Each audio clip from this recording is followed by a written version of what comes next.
Suddenly, your entire body is paralyzed. Aggressive white noise fills your skull.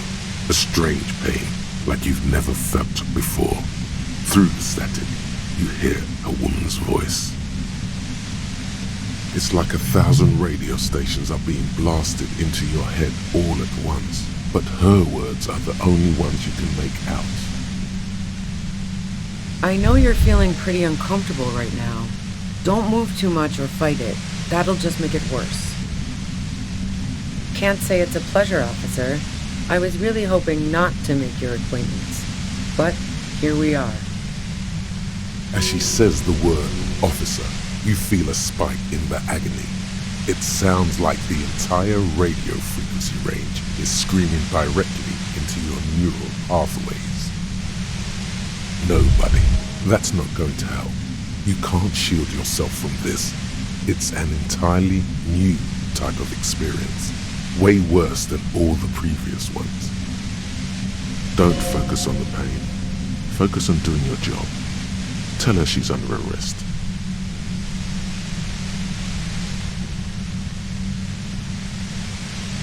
Really now?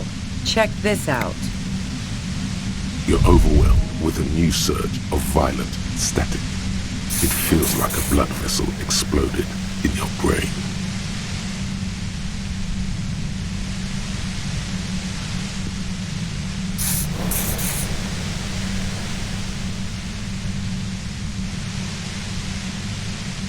I'm using a pale latitude compressor.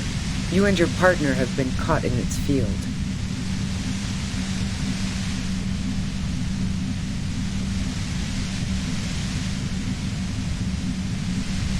Wow, check out the big brains on you. You're not entirely wrong.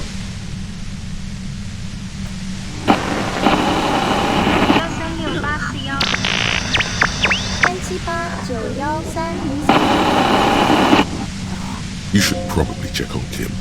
That's what good partners do. Right behind you, officer.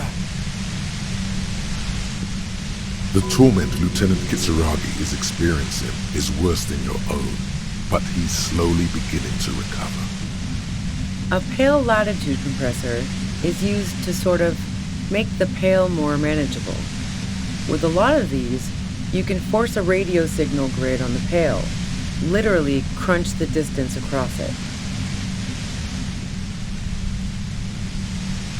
Signals are relayed across a series of repeater stations fixed to buoys. Not a fun job manning those stations. All alone out there in the pale, people lose their minds in just a few years. So, what we are experiencing is a concentration of radio waves. Precisely. This is an industrial strength paraboloid. It's meant for forcing dimensions on something that doesn't have them. Needless to say, the frequencies used are out of this world. At the upper limit is the large prime number generator station. It's used specifically for pale latitude compression. That's why you may be hearing some numbers. But you might also hear, or think you're hearing, local radio chatter. I built it myself. And she's proud of it too, as she ought to be. This is way beyond your abilities. That's illegal. I'm guessing it's patented. But we are beyond that, aren't we? Oh yeah, way beyond.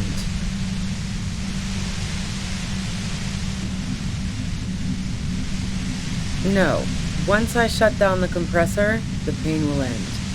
It may take a few minutes for you to steady yourself, though. It's a bit like waking out of a very confusing dream.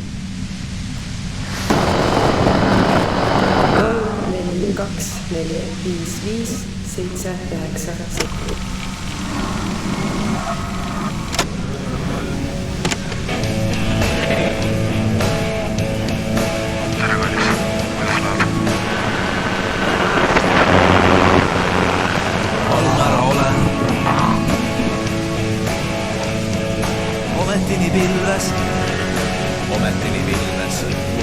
Tudru. 46 094482.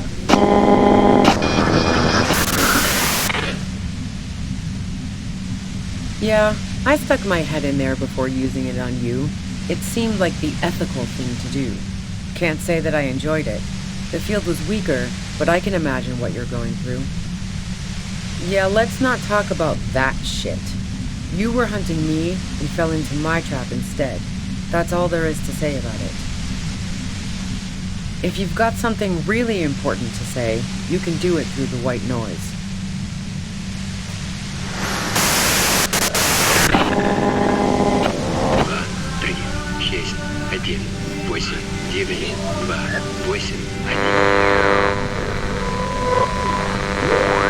You're looking for a deal on mattress. Speed at Ember.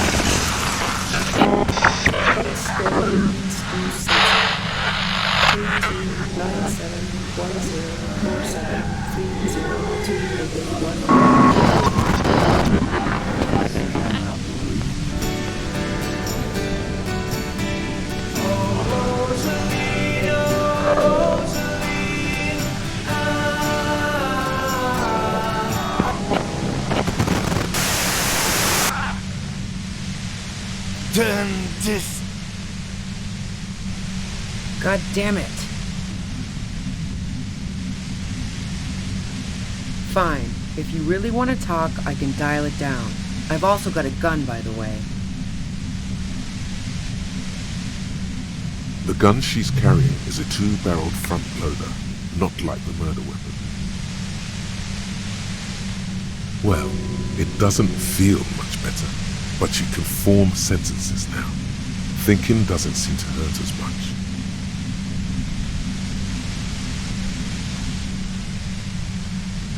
I heard you in the passages, and I've been preparing for quite a while.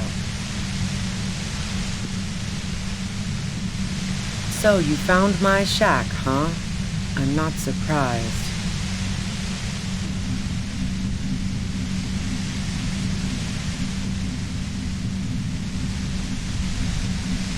So nice. That's one knife I didn't want to find in my back.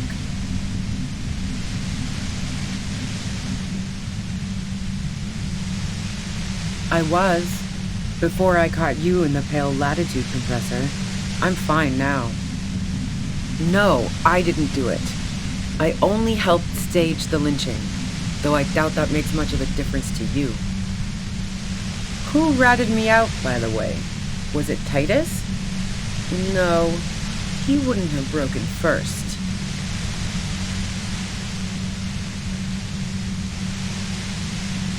Oh.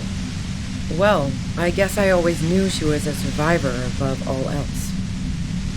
But she couldn't have known I was on the coast. How did you find me?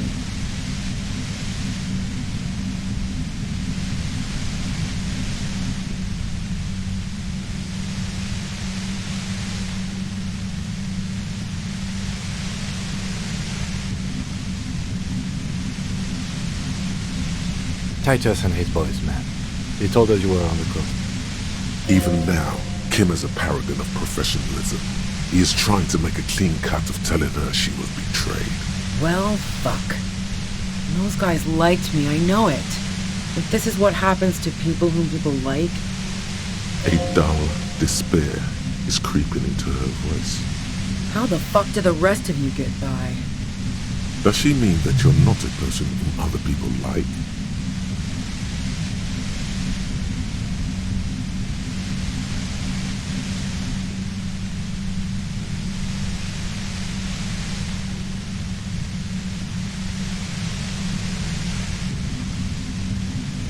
I did, didn't I? Now you've come for me. Fuck them all the same. Like what? I already told you I didn't do it.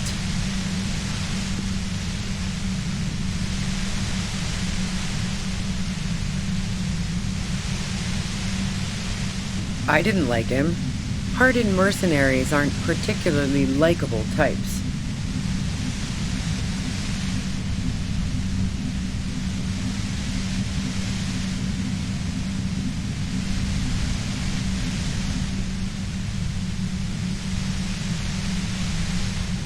You think I was envious of his conquests? Look, pussy's not a problem for me, and definitely not a reason to off someone. See her confident gaze, her toned arms. Yeah, she wouldn't have had much trouble in the intimacy department. Yeah, sure. And I didn't like Wild Pines sending in those foreign hirelings. Me and a fuck ton of other people around here. I'm listening. Man, I was with the boys the whole night. I hope they at least bothered to impress that upon you. Yeah, and I'm sure they also made some funny remarks about it. They always do.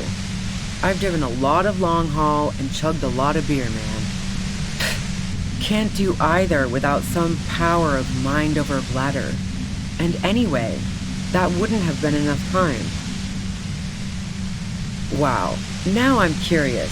Please, explain. No, not since I was 14 and hanging out in the only diner in Dardun.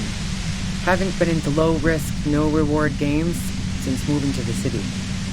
Why?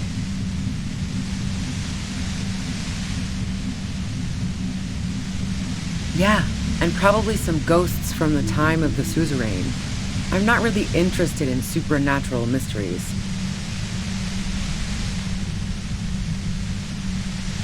Not murder mysteries either, if that's what you're thinking. She looks you in the eye impassively, making it clear that she's not planning to comment on the matter any further. The fuck do elevators have to do with anything? Not particularly.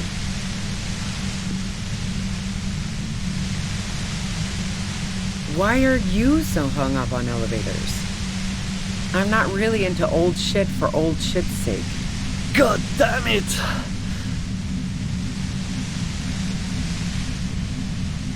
Don't know it, but also... Evaluating your competence as a police officer. The shot couldn't have come from the roof, or we would have all heard it downstairs. She has a point there. No one mentioned. That didn't go super well. You've got to lay something better on her. And?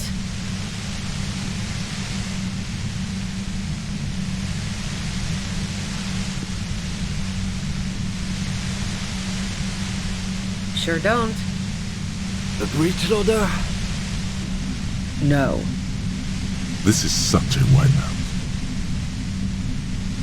The gun store. Trigger Happy Jacks.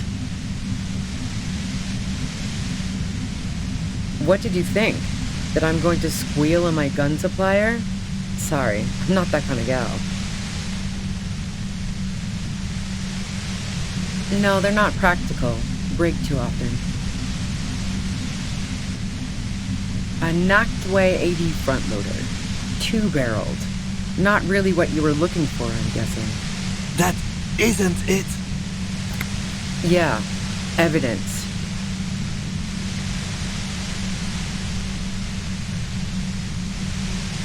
No. Gifts of flowers and candy aren't really my style. So now I'm leaving revolutionary symbols around? Come on. I never did understand why, when someone dies, a hothouse's worth of flowers has to die too. No, I did not. I considered her a good friend, yeah.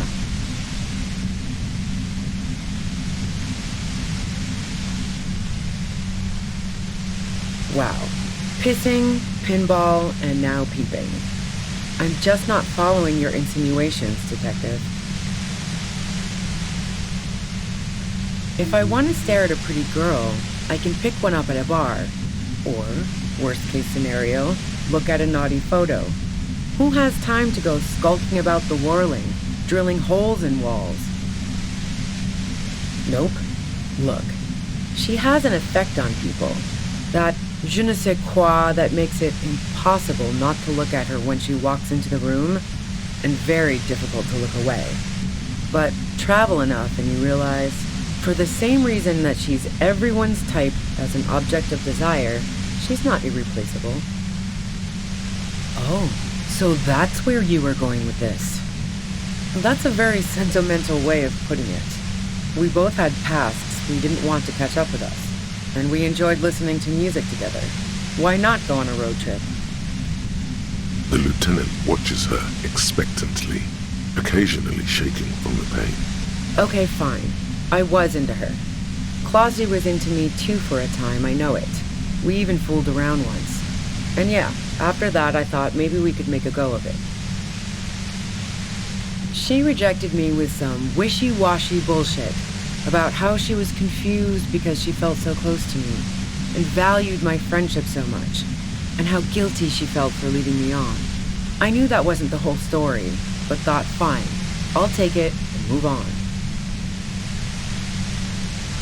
Yeah, one time when we'd both been drinking, I said some heated things about how dangerous her patterns with men were.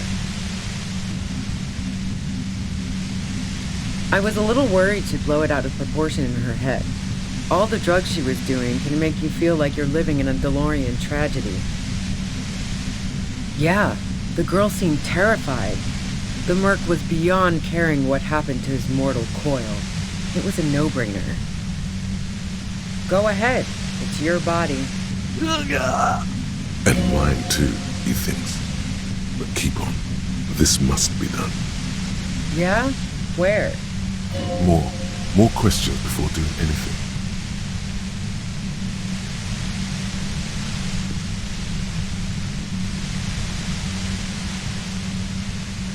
How should I know? As I keep saying, he already had a bullet in his head when I got to him, and there hasn't been any useful gossip over the radio. Those rings around her eyes, her tired voice. She's been staying up late, listening in on the conversations crisscrossing Martinez. Police radio? You've been following the case? Who hasn't? You know, I can still see him there, in Clausia's room, lying on his side.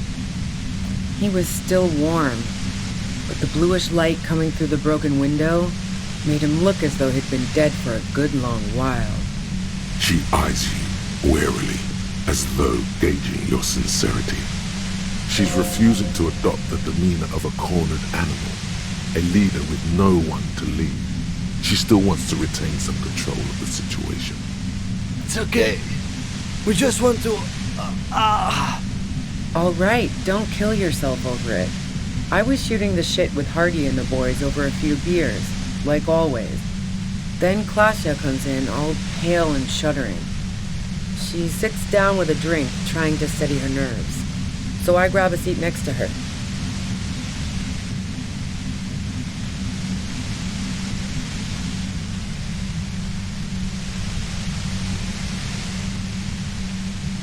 Oh yeah, super. But I didn't think too much of it at first. I'd seen her party hard before. This woman has seen people OD. Glacia wasn't quite there yet, so why worry? No, I really didn't. She's not that easy to read. I just assumed she'd done too much blow. It wouldn't be a first for her. But no such luck. She was in some deep shit. She asked me to come upstairs. The merc she'd been going with was lying on the bedroom floor, dead. I knew she couldn't get the authorities involved, so yeah. You made it look like he'd been hanged.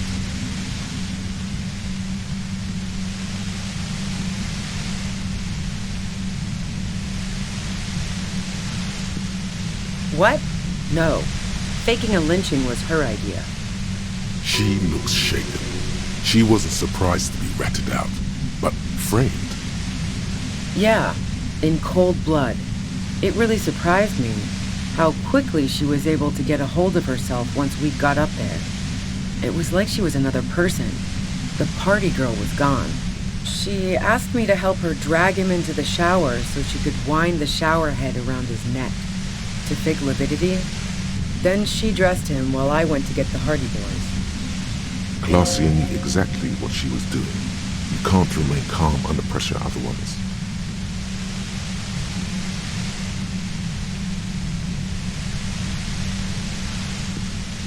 Yeah, I wasn't sure whether to admire her or be disturbed.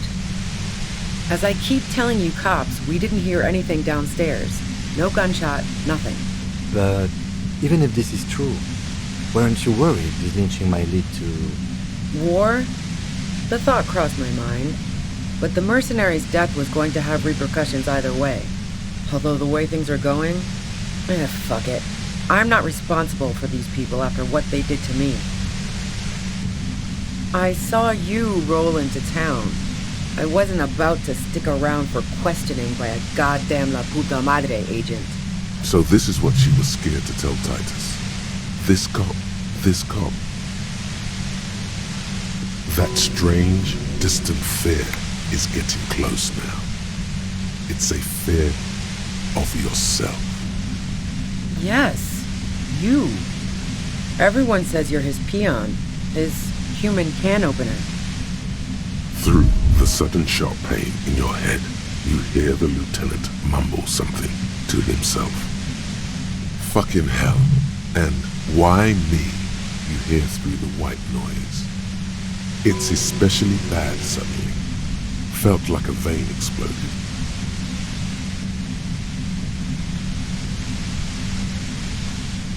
Everyone in Jamrock, the cops, the criminals. Why do you think I'm holed up in here with a goddamn death ray waiting for you?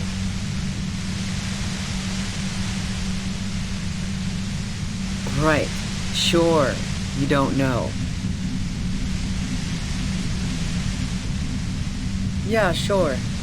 I'm sure La Puta Madre himself will explain it all to you soon enough. You know what I did. I fucked him over. And now I have Harry Can Opener in my lair. Fucking Titus. She's not going to change her mind that easily. She still perceives you as a threat. What bunker? Don't know anything about it. No one's been around since I set up camp. But I'm sure I'm not the first vagabond to...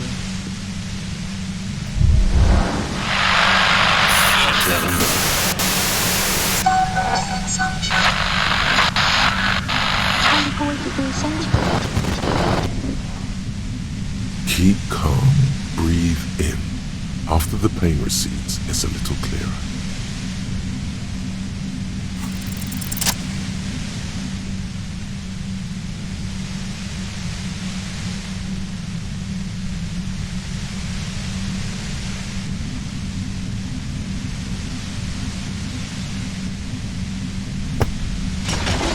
You did it. The compressor lies broken on its side. It's quiet in your head again. It still hurts like hell, but...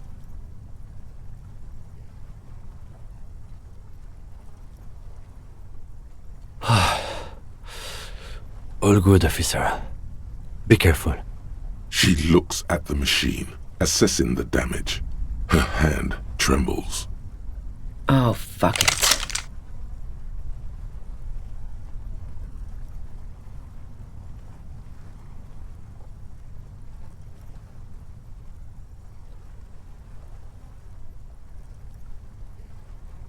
Problem solving. Ma'am, put the gun down. That's not the solution to your problems. You are... Oh, yes it is. You should know the words to say. You've been here yourself, so why is it not coming to you? Because you've misread the situation from the beginning, and now her finger squeezes the trigger. No, wait. Finally, it comes to you. A way to connect with her. She flashes you an incredulous grin. Then she exhales sharply, shakes her head, and pulls the trigger. You watch as her brains trickle out through her neon hair. Lieutenant Yefreitor Dubois, control your emotions. We did our job. This won't be the worst thing that happens on this case, believe me. You can't let this break you. There is no coming back from this one. It will stay with you in nightmares.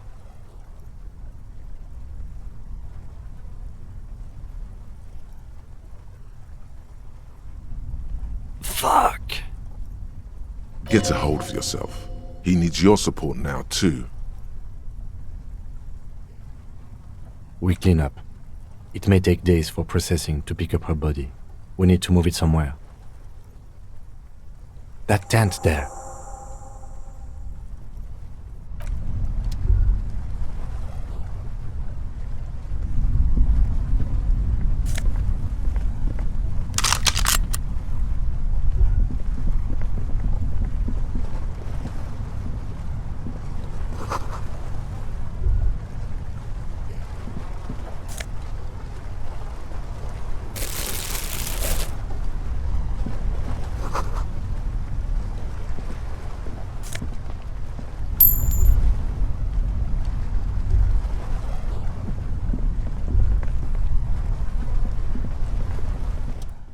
The plain red tent stands by dispassionately.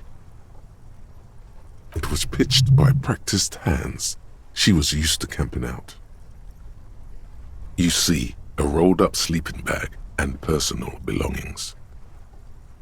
We should put her in the sleeping bag, so the rats don't get to her. The lieutenant nods.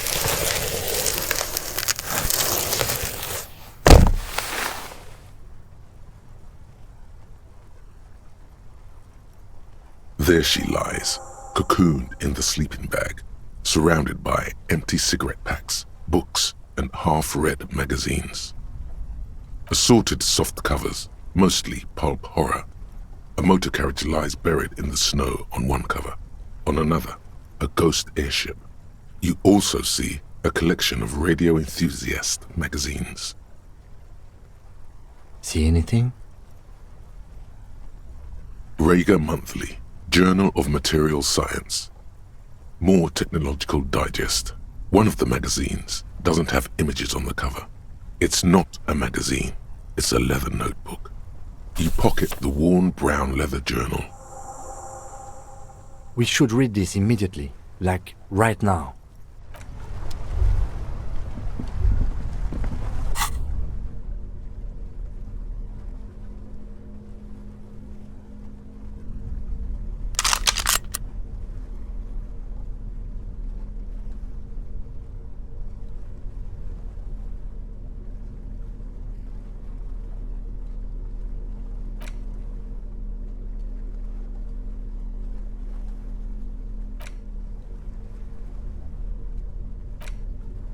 Thick journal.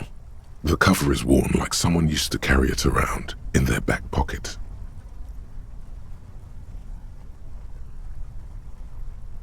It's made of full-grain leather. The lower left corner of the back cover sports an embossed brand name, Schneller. Schneller is a stationery brand from Gottwald, beloved among architects and engineers. The journal falls open. About 2/3 of its ruled pages have been filled. The large cursive of someone who writes quickly and confidently. Perhaps too confidently. Many phrases and even paragraphs have been crossed out, with tiny corrections scrawled above and in the margins. It's a mix of logistical notes, diagrams, and personal reflections, all dated. We could learn a lot from this. Hard to tell exactly. It's mostly noted down in code. Looks like contact information, quantities, directions. There could be useful information about local operations in those notes. We have a junior sergeant at my station who's good with codes. I can give this to her after we finish this. Professionalism is his coping mechanism. Esoteric radio technology. The most recent ones probably pertain to the latitude compressor, sketches, calculations of distance and density. You make out a familiar spiral shape. Short, wry observations of people and places, probably a way to pass the time on the road. Also, what appears to be attempts to sort through some difficult decisions. There are a few passages with many questions in them. Staff issues, always tough on the leadership. You smell traces of betrayal.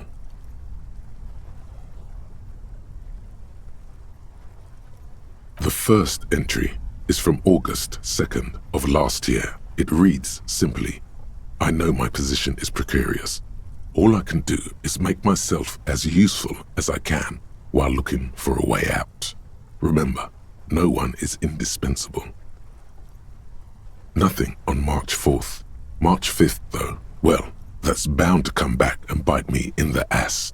I'm bad at this, loyal to a fault. But that's another matter entirely. You have no idea what she means. These are personal notes. Don't expect to understand all of it. That name isn't mentioned as far as you can tell. What about this M? Could this be La Puta Madre? Here, March 9th and March 15th. Great. M's peon is coming to town, no doubt to investigate the lynching. But also, I feel it in my gut to finally put a bullet in my head while I'm napping in my lorry or on a smoke break. Well, I won't stick around just to twist my own neck by constantly looking over my shoulder. Then again, isn't that what I've been doing ever since I got the call? The call? Did M call her personally? Why? Things played out just as she had feared, except you didn't shoot her. It's in you to do something like this. Kill her. Physically, at least. You could pull the trigger if you had to.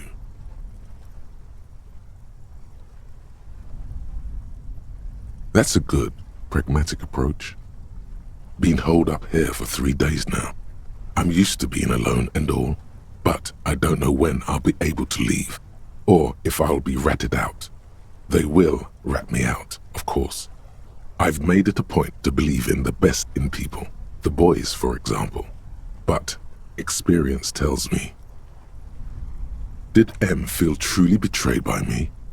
I was feeling threatened. He'd have to know if he threatened people, they'd take measures to protect themselves. Even I know that. Economic measures first of all. Gotta make a living, right? I can still hear his voice in the receiver. Taste the plastic. The entry ends abruptly. The most recent entry is from today. It reads, even when I leave here, if I leave here alive, what's my next move? Staging a lynching is a crime, even if I'm not accused of murder on top of that. Forever on the run. Not really my idea of the open road. Man, I was really looking forward to winning. I don't think she killed the mercenary. It looks like she might have been framed. This whole thing was a detour, and a fatal one, he thinks. Don't get emotional.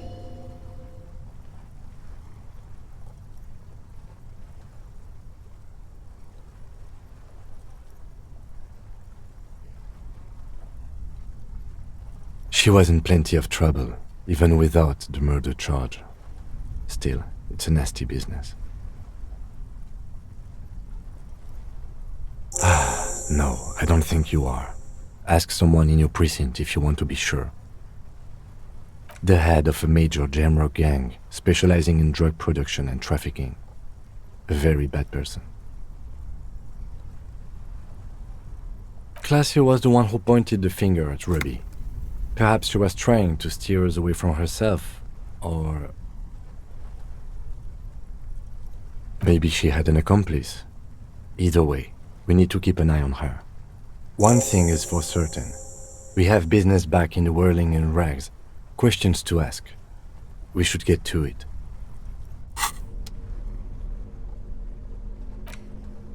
The thick journal bound in brown leather. The thick journal bound in brown leather is full of candor and diagrams.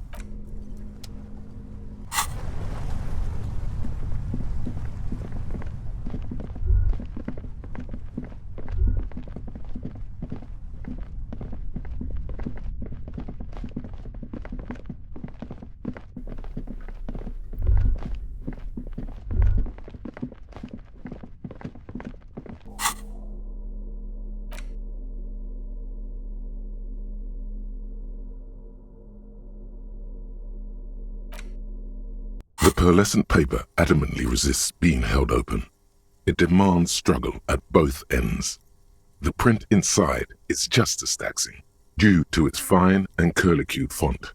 The most attractive part is the image emblazoned across the top. Feisty little thing, but don't worry, it's under control. Inside an oval frame is a grey sketch of a curly-haired girl enthusiastically riding an industrial drill.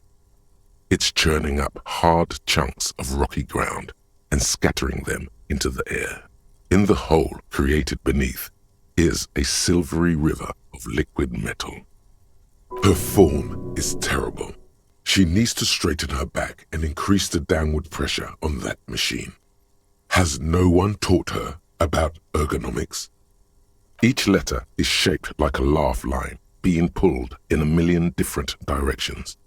They're all grinning at you, pleased with practically being indecipherable. You can do this. Maybe squinting will help.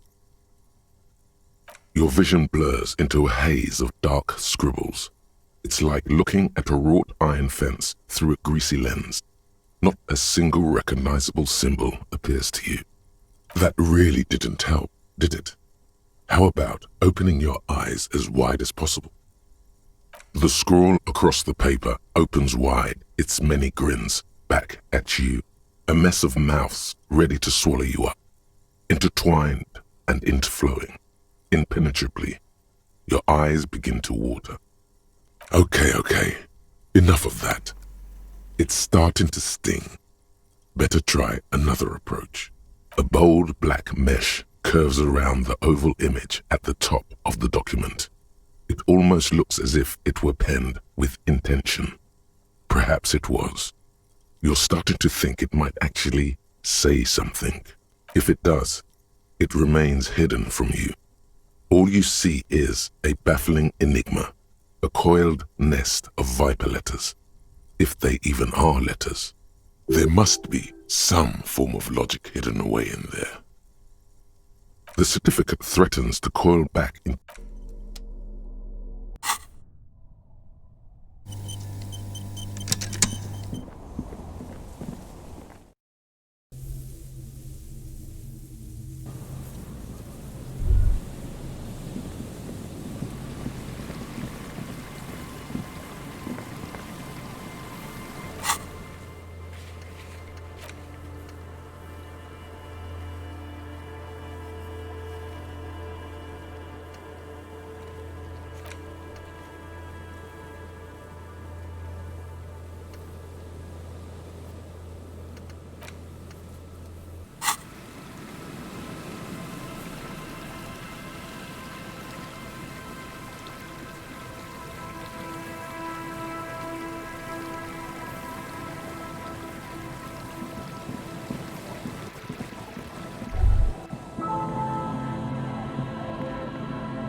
Our tenant, the policeman.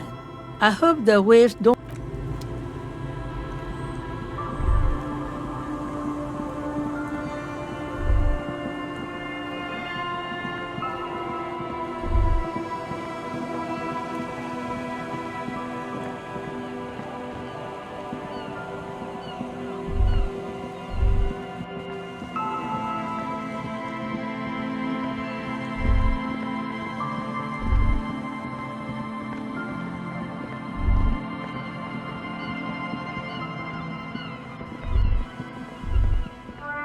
Stop, just up ahead. Danger. You are prepared. Don't put away your friend, your weapon. The barrels of your Villiers 9mm pistol shine threateningly in the cold spring lights. Yes, I hear commotion. Let's go. Good. Be ready to take damage.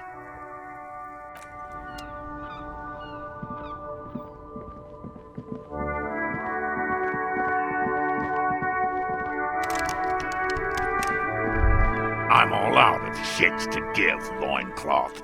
Welcome to the fucking reckoning.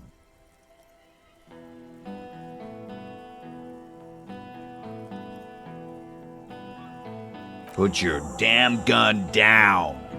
People are gonna get hurt. We need to talk this through. All right? Shut up! You're not gonna talk yourself out of this, loincloth shit fuck.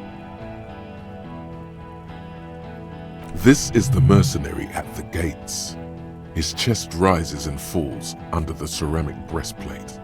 His fingers reach for the butt of his sidearm.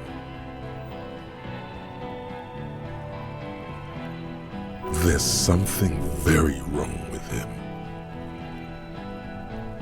Shh. This is a misunderstanding. Nothing irreversible has happened yet. You can just return to your unit and forget all about this. The Kipt is merciful, willing to spare us if we just forget about our murdered and humiliated commander. I think we should just kill everyone, Corty.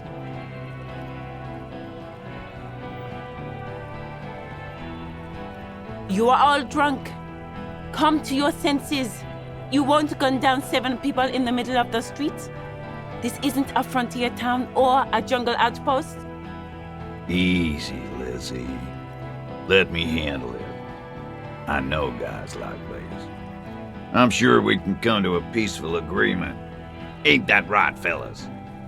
He is facing overwhelmingly superior firepower, and he knows it. Peaceful.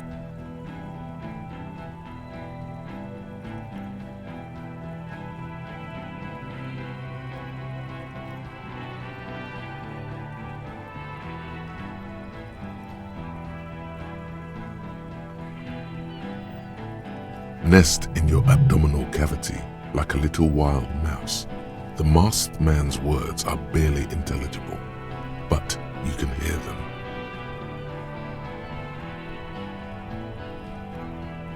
Fuck, there's the third one. How did we miss something like this? This third one, he is the most dangerous of them all, heavily armed.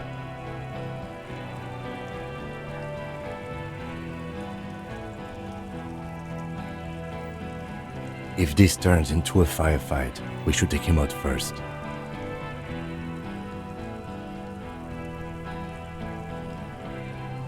My plan is not to get killed, but we have to intervene.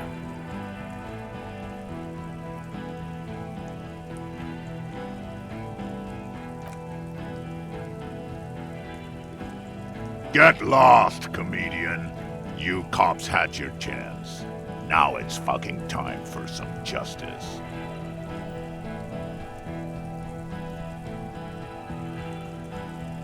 Pig fuck!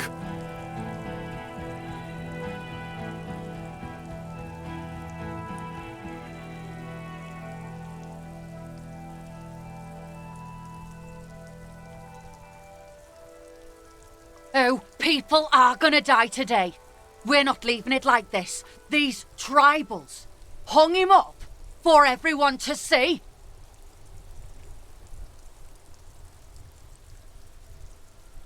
No one is going to kill anyone. Let's just put the guns down and talk like civilized human beings. With a wordless gurgle, the killer loads his long rifle. The leader gives a small nod to the helmeted man. Suddenly, the grip of your sidearm feels comforting and warm in your hand. Feels like it's saying, do it. Shoot him in the mouth. Shoot him before he shoots you. Yes, yes. Just shoot him. I'm barely keeping you together here. No time to talk. He will only rattle you.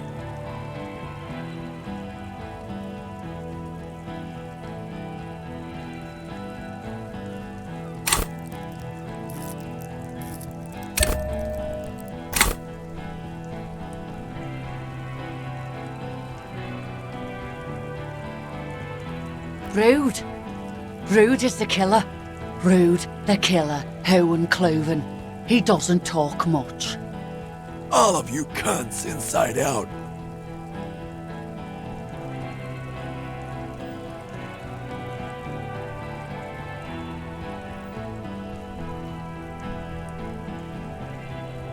Gunner, the raddest, the killer.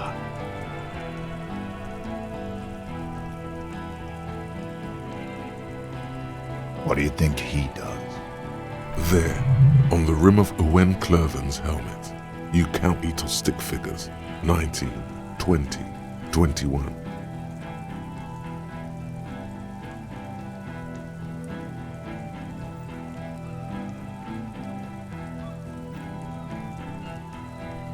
About 50 little stick figures, all of them black, plus 2 little white ones in the end. These men served in Seminai, the native islanders.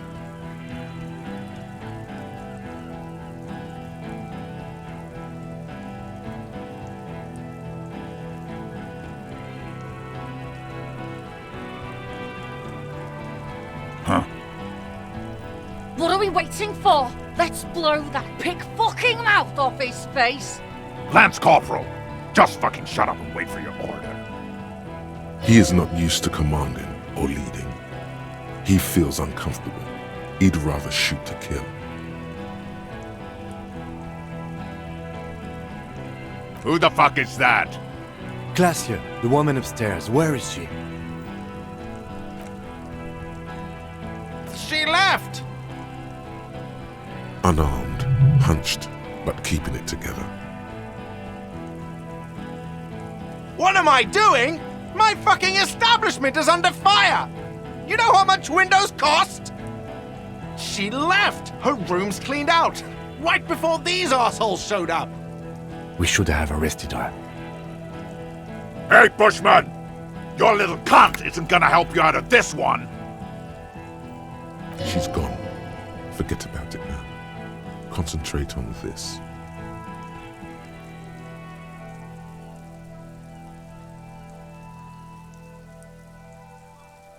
You think I care what that company cunt thinks?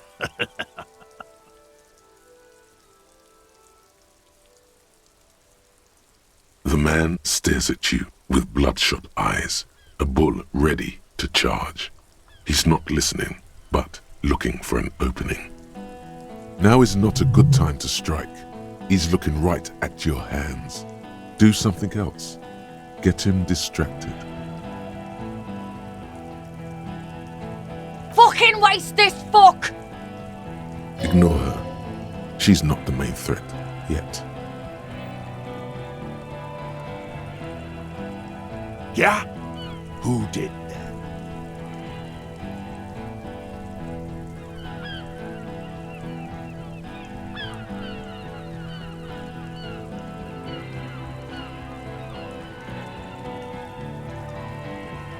The bird.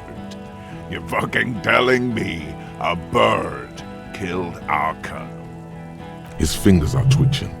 That's a draw reflex. He's about to draw.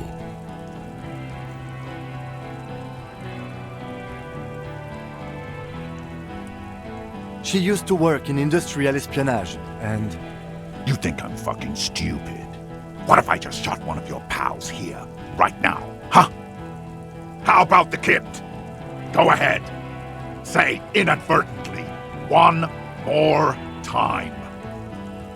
Listen, please. This cop and this drumhead cop marshal won't decide who... He's gonna do it. He's gonna shoot her.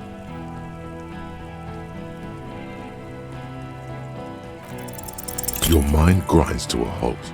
All you can see is the revolver in the man's armored hand, swaying, pointed at her. You move your mouth like a fish gasping for air. He pulls the trigger. A plume of smoke erupts from the muzzle. The shot rings in your ears, a low, tinny ring. Then the Hardy Boys yell something. I'm okay. I'm okay. She's not. She's bleeding out. If she doesn't get help in 10 minutes, she'll die. Fuck this! Gene! Cancel Lizzie! Now! He'll be ripped apart. They all will. The moment the third man opens fire, and he knows it.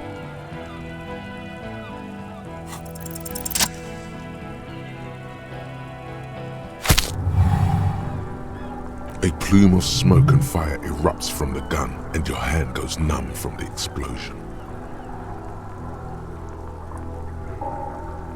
The smoke drifts west with the wind. You hear the plaza erupt in violence, slow like a waterfall in reverse. There is a hole in his cheek. Blood gushes out as he stumbles backward, eyes filled with rage and disbelief, gurgling, muttering something unintelligible. His lips, moving, swollen with fear, are trying to say, shoot him, but he can't.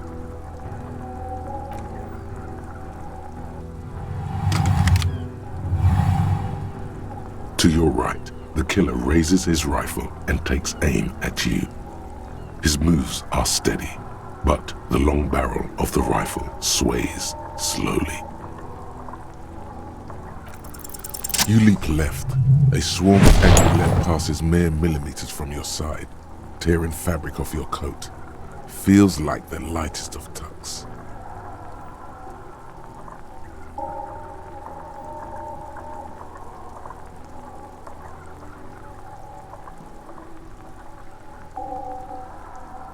The man tilts his head, trying to see through the clearing smoke for the next shot. Watch out. To your left, DePaul is about to take a shot too, at Kim. God, please. 2 shots ring at once. One from the lieutenant's pistol, and the other from DePaul's. It's aimed at the lieutenant, but it misses. You hear a scream behind you.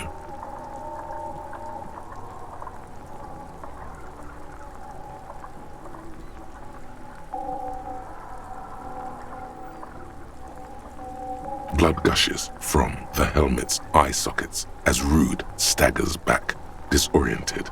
The sounds coming from his helmet are not human. An unbelievable shot from the lieutenant. Glenn, dying in a puddle of blood behind you. His mangled torso has 2 gunshot wounds. Blood gushes out of them like red geysers. You see 2 crazed eyes stare at you through all the smoke and the panic. With blood gushing from his face, the man raises his pistol at you. Then he squeezes the trigger.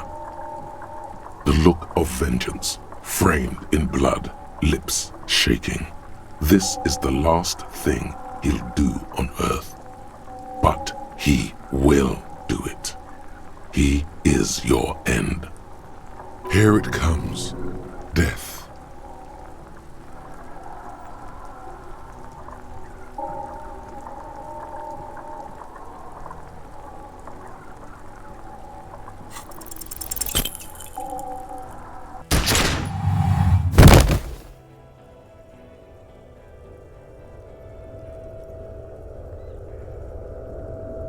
You can't. There is no time.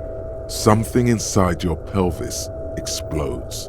Your entire lower body is on fire and your legs can't support you. You fall down like a rag doll. Nothing. A persisting darkness. Dancing lights of pain. Distant shadows cast by them like a hellish play. You're bleeding out.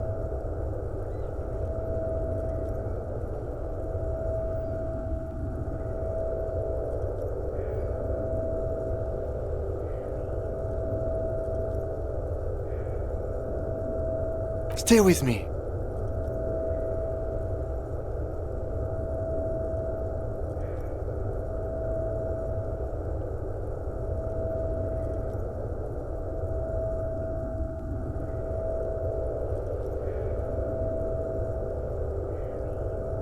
Yes, keep talking.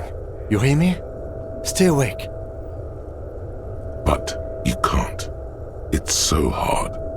Your eyelids grow heavy, and the sounds ever more distant, and a cold comes over you. The lieutenant, too, is somewhere far away. almost gone, when suddenly you sense something behind him. A slender white shadow towering.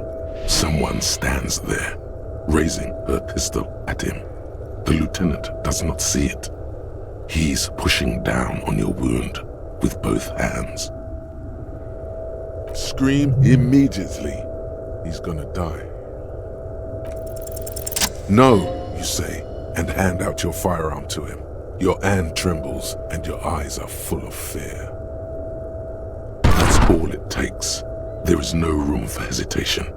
The lieutenant moves like a spring unloaded. He grabs the gun from your bloody hand and fires behind him.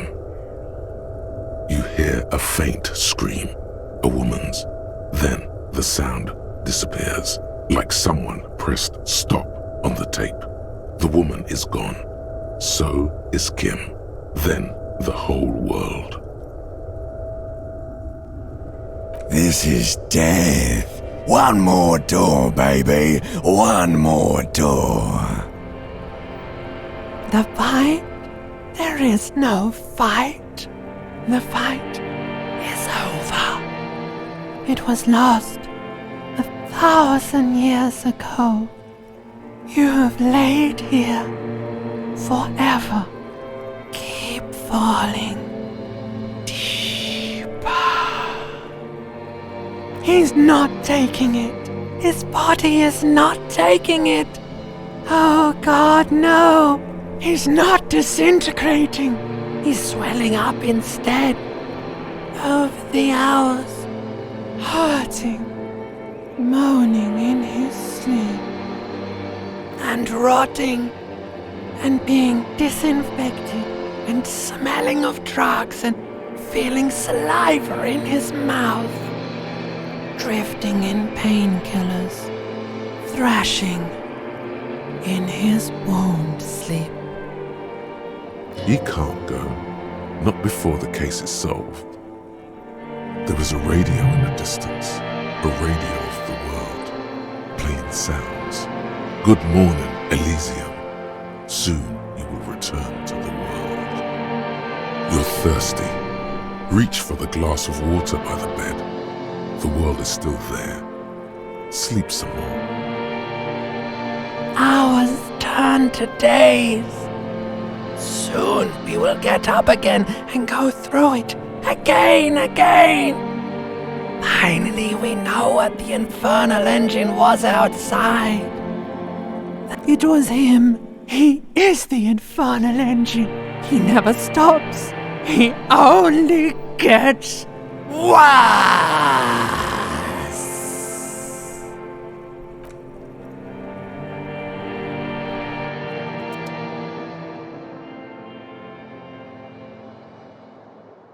You see the lieutenant's familiar shape in the orange jacket.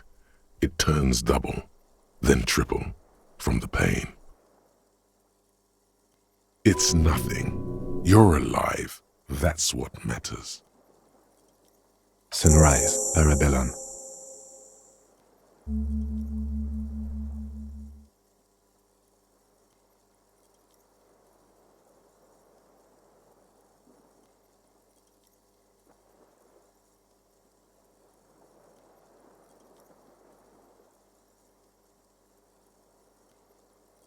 Sunrise, Parabellum. Sunrise, prepare for war.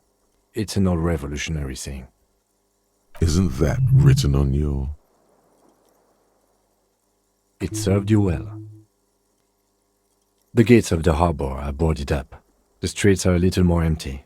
Apocalyptic violence is yet to erupt, I am relieved to say. I think we may have held it off, for now. Barely. Yes, we have also completely failed, but that's okay.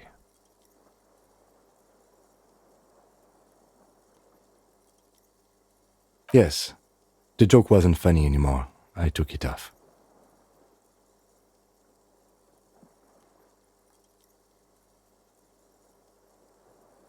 Mr. Gart cleaned it. It took him an entire day. 2 days, in and out.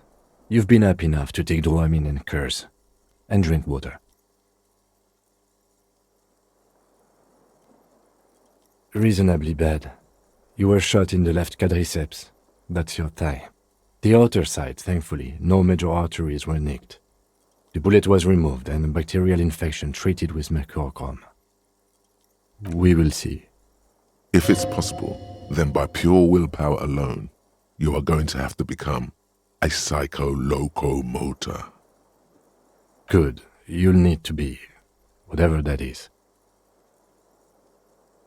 No. A man and a woman sit in the front seat of an armored motor carriage. The woman is driving.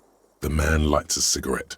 Jean Vicmer is his name. The asphalt vanishes under the wheels of the machine. Ahead, harbor cranes rise to the sky. Back to that shithole, he says. I called your station after the fight. The injury was logged in. They told me they've sent officers to join you on the site. I'm sure they're worried about you. I did. No need. Not very. I have a concussion from that woman beating me with the butt of her gun. I tried to not move too much. Things would be worse if you didn't warn me. Thank you. I did not see her coming. Stupid of me.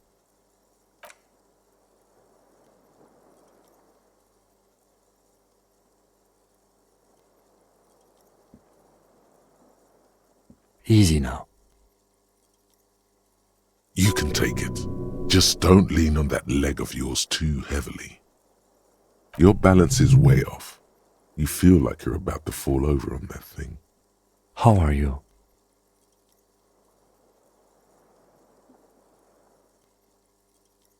Your disco days should have been done quite a while back, Lieutenant Gefreiter. What happened? You shot the major in the face. A firefight ensued. Yes. As retaliation, the rifleman tried shooting you. He missed, or you dodged. Then I shot and wounded him, while Glenn took a bullet in the spine. It was meant for me. Glenn did not survive. Titus, Fat Angus, and Theo charged. Angus and Theo did not make it. They both died before they made it to intensive care. Titus survives. So do Alain and the musician. I forget his name.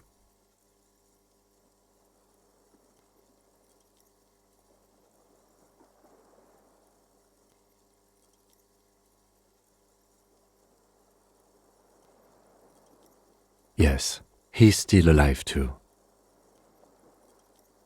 You were bleeding out by then. I think you said something about your wife, and you warned me. I was able to disarm one of them, the Pole, before she got a jump on me. Thank you. I killed her, and that's what happened.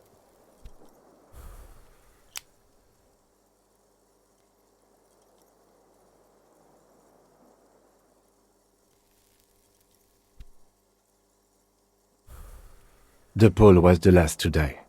Evrard had their bodies returned to Crenel for a funeral. The company is yet to retaliate. Because we deterred them? Or Joyce did? Maybe the harbor in full lockdown is too costly a target. Or maybe they are simply taking their time and will attack soon. I don't know. This is the one. 5. Glenn, Theo, Shanky, and Angus. The fat one. He took a lot of bullets. And Elizabeth too. Elizabeth Beaufort was her name. The gardener. No, she bled out before Evrard's surgeon could help her. Evrard sent his personal doctor, but a costly loss for the Union. She was being trained for leadership. I know you did. It's all right. That's right. All.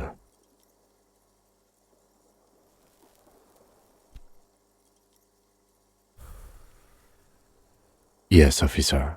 6 people are dead. It's not a success. +1. Ruby. But what's done is done.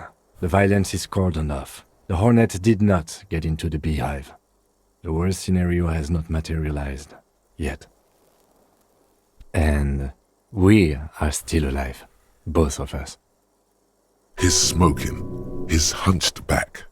You have it worse, but he took a real beating. That cigarette has medicinal purposes.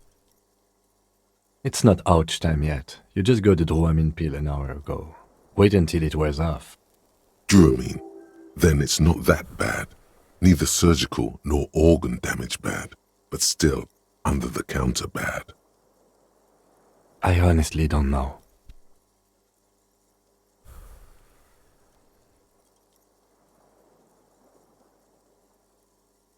Do you? Because we can't talk to Everard. The harbor is in lockdown. Everyone in there is outside our grasp now. And Joyce has left too. Yes, she left yesterday morning. To meet the board of Wild Pines, or that is what I've heard. There's a pin somewhere in the machine that keeps Connell from sending in a death squad. Maybe it's her. Maybe she kept her hand. Either way, Ruby's gone, and Classio too. We really should have arrested her, you know?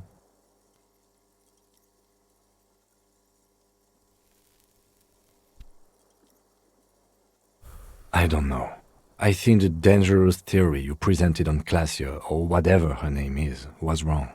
We have not found a motive or a weapon for her. Honestly, I think our investigation has not produced a single credible suspect.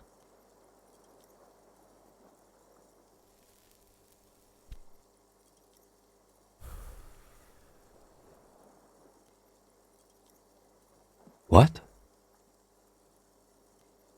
Every piece of garbage in the city is not connected to the case. You don't have to keep everything. I don't know. That's been there for years. Yes, God cursed the footprints, not solving the case for us. Au diable. We should go upstairs, rethink the ballistics in situ. I agree with this. What else? See? There's that. You can do ballistics. It's extremely easy. There are thousands lying around. We found one, all completely unusable. It's precisely how easy it is to find one that makes the bullet useless. We could find thousands more if we wanted. All of Revachol is full of them.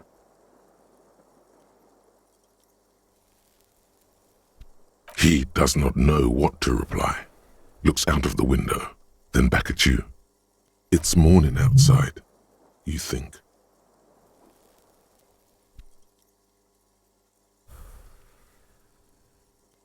He arches his brow.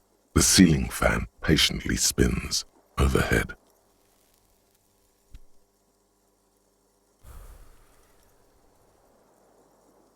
It really is very hard. That concussion must be making him dizzy.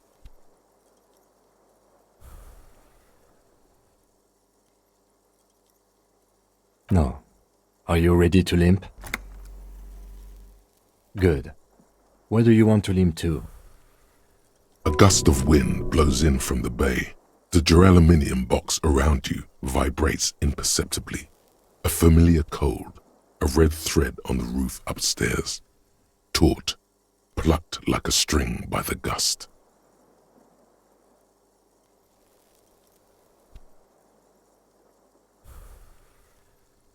Why not?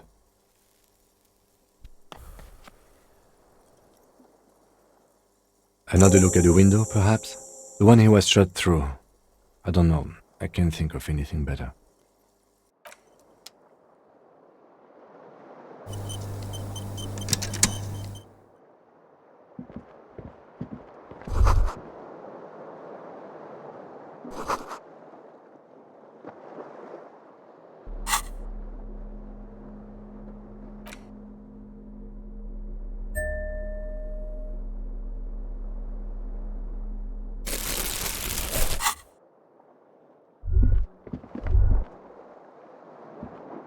The bed's a little nicer now. You could get a good night's sleep here.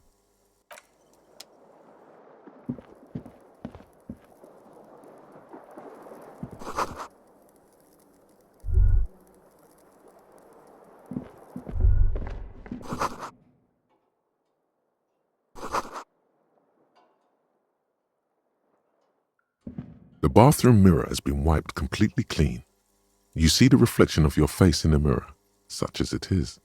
A regular, clean-shaven police officer.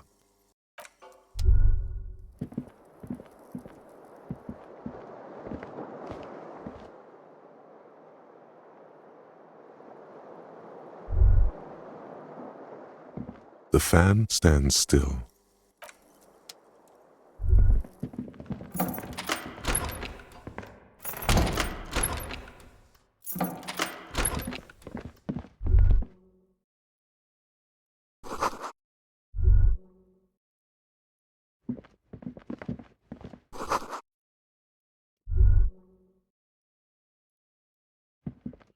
These papers bear the stamp of the RCM.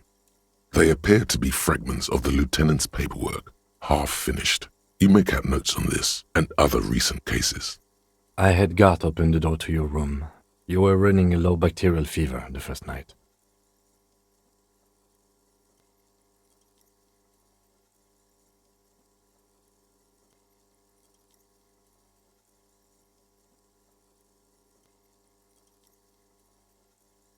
It would have been easy were it not for my concussion. We both got lucky, considering the odds we faced. Let's go? I am sure neither of us feels solid enough to keep loitering in this room. Let's go.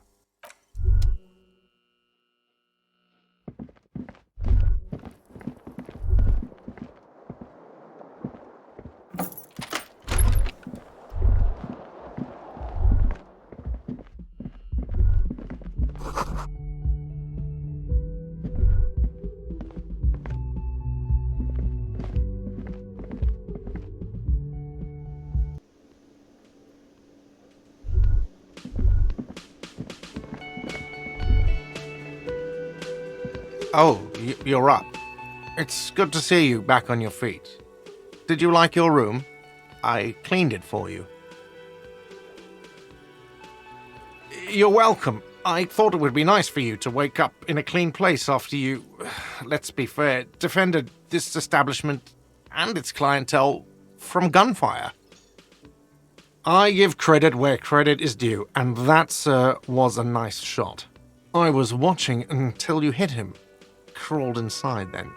Bullets started flying. Anyway, I wish you a quick recovery.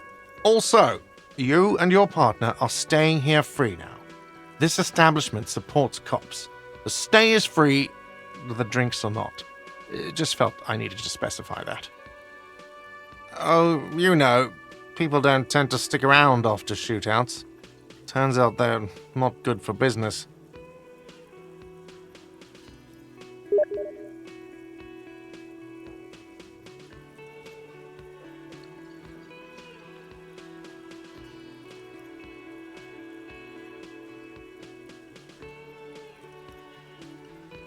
I don't remember everyone who comes here, and many people wear sunglasses inside lately. Must be a fad.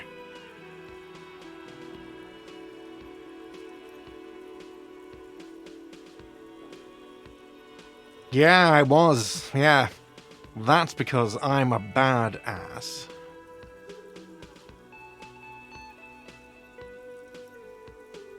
He nods back at you, even more stoically. Just two badass men nodding stoically. Make that three. The lieutenant is nodding too, hands crossed. No problem. They'll come back. They always do.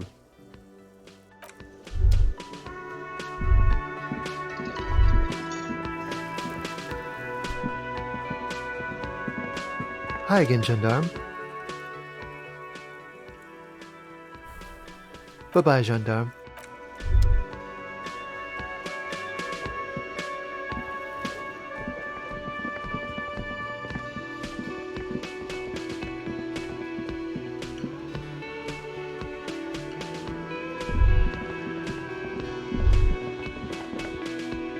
Seeing you approach, the bruised man raises his bear in welcome.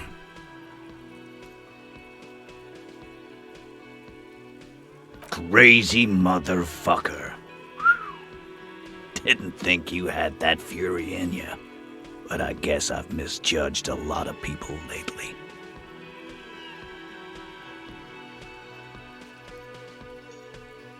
That was one hell of a shot. Hell of a shot. The fucks did not expect that.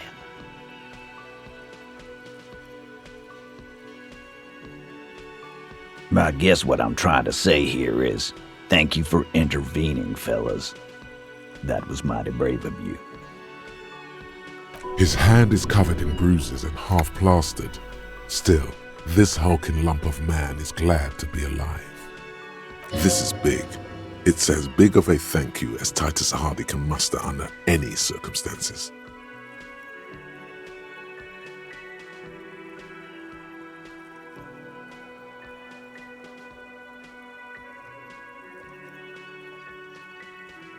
Now, how can I help you?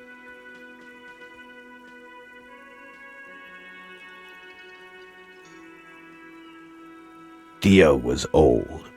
I think he'd be pretty happy with the way he went. Never could imagine him withering away on a sickbed. But Lizzie and Angus, they were just stupid kids.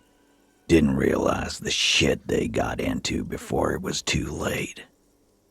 I feel responsible for both. For all of them, really. Here it comes. The last one is the worst one. He only deals with it by drinking copious amounts of 8% beer. An honest tactic, and effective. And Glenn was my friend. Best I've ever had. I'd love that crazy homo like my own brother. We're all fucked without him. But what do? This job is shit.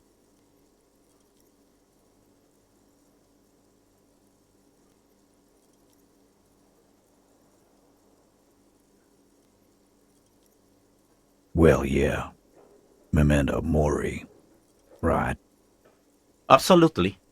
Today, I'm going to get drunk, eat good food, and bed a good-looking girl.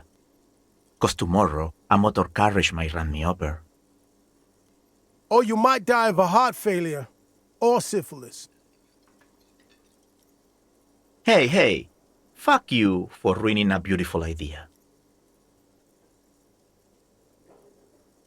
Theo was, but Lizzie. Here it come, an honest. And Glenn was Dennis. That poor little rat is dead too. I always thought he'd run. But no, he stayed. Stupid, brave fella. Well, yeah. Memento Mori. Absolutely. Or you might die. Hey. Fuck you for ruining a beautiful... I guess I'll take a closer look at our union members. There's bound to be some ambitious fellows there who'd love nothing more than advancing social democracy by busting some heads. Might even ask Tibbs if he's tired of replacing windows and maybe wants to have some fun with his brother. Anyway, don't you worry. As long as Titus Hardy's standing, there will be Hardy Boys. Don't know? Don't care. I'll be glad if I never see that fucking woman again. He nods and takes another sip of whiskey.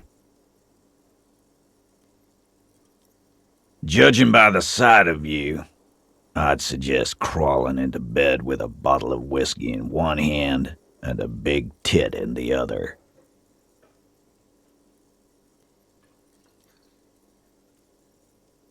Yeah, go pay Monica a visit in Janrock.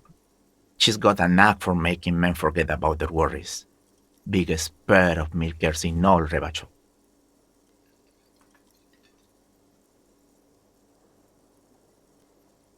Hell, you both look like you could use some feminine company right now. Thank you for your advice, Eugene, and you too, Alain. I do always appreciate a good use of the expression milkers. You're welcome, Bina Claude. You're all right in my book. Take care, coppers. You two look after yourselves now. Death passed on you today. but men don't get that lucky twice. Copo loco. And normal cop, I guess. Good luck in Shamrock. Scars made the best tattoos, they say. Thanks for getting involved, guys. Not a lot of cops would step into that line of fire, but you did. And if you ever feel like the uniform is holding you back, I've got a few vacancies.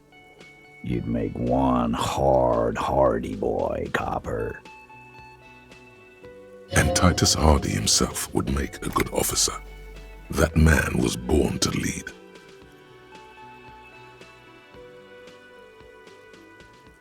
I will, Capo. That's a promise. Now scoot, 'cause the Hardy boys got some mourning and drinking to do.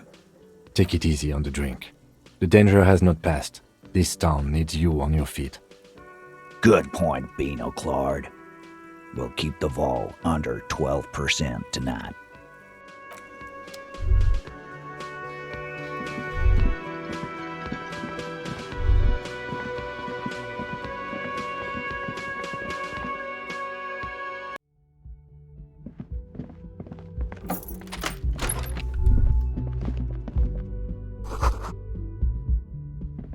Next to the stack of bills, you see a note, a few lines jotted down in large, uneven handwriting, just as the writer was about to rush out the door. I'm sorry, I fucked everyone over. P.S. I didn't kill him. P.P.S. Gift upstairs. A gift?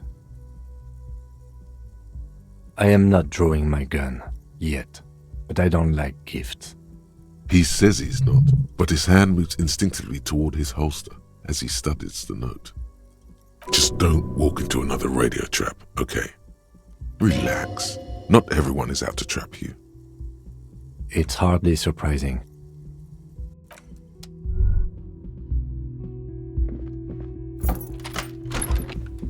The medicine cabinet is empty. Not even a toothbrush. Pity.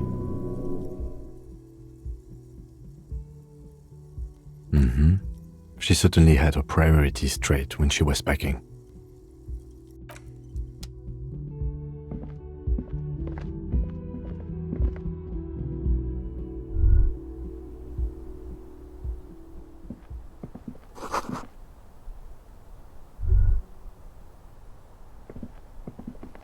You see the same two neon-lit shapes, a man and a woman, only now a red thread bisects the room, pointing from the antenna outside to the cupboard on the wall. This is ballistics. She's left a trajectory for us. A ray of backward motion explodes from his mouth to the roof outside, A prime, to then widen into a radius of locations in Martinez, B prime, B double prime, and B triple prime. 700 meters away, the likeliest of these B positions, 20% chance. A skilled sniper could have made the shot, provided he had a safe sniper's nest. Even with the light on inside, we're talking military training.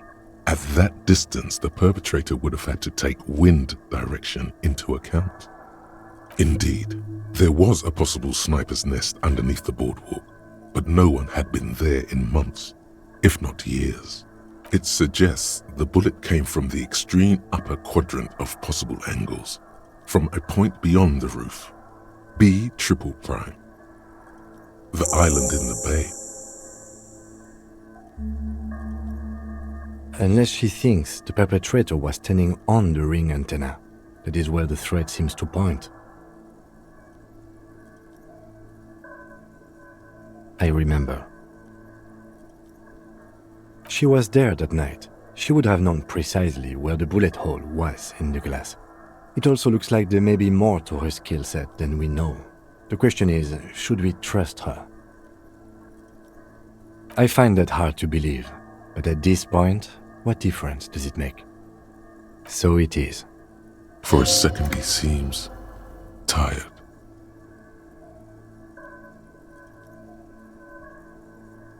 I just haven't gotten a lot of sleep these past few days. He doesn't really believe this will yield anything.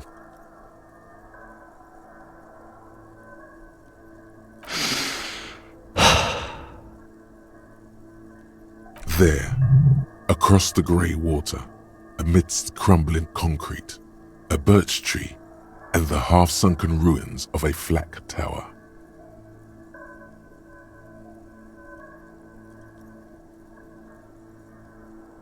Could be the makings of a sniper's nest. Why not? Military fortifications are made for that kind of thing. No, you're right. We have to go to the island. Pardon me, the concussion. How do we get there? Joyce Messier had her sloop, but she's gone.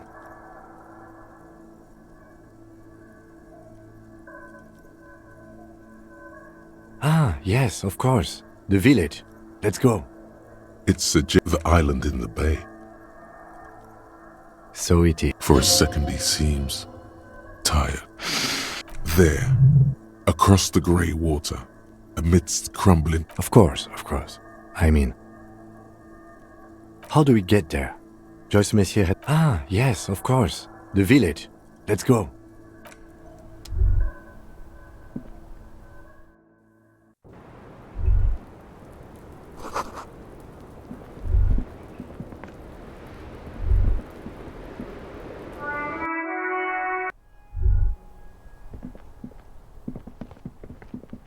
You clearly see footprints in the downy carpet of dust covering the workshop floor. Jackpot. These, unlike everything else here, are new.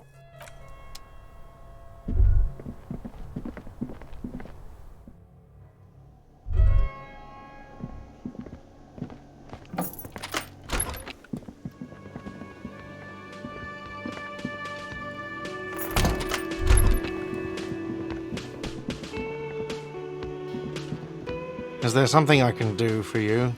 Another thing. Great. I love those. Why? No, fuck it. I don't want to know. I don't want to know why these degenerates do what they do. I thought we had one good guest in the building.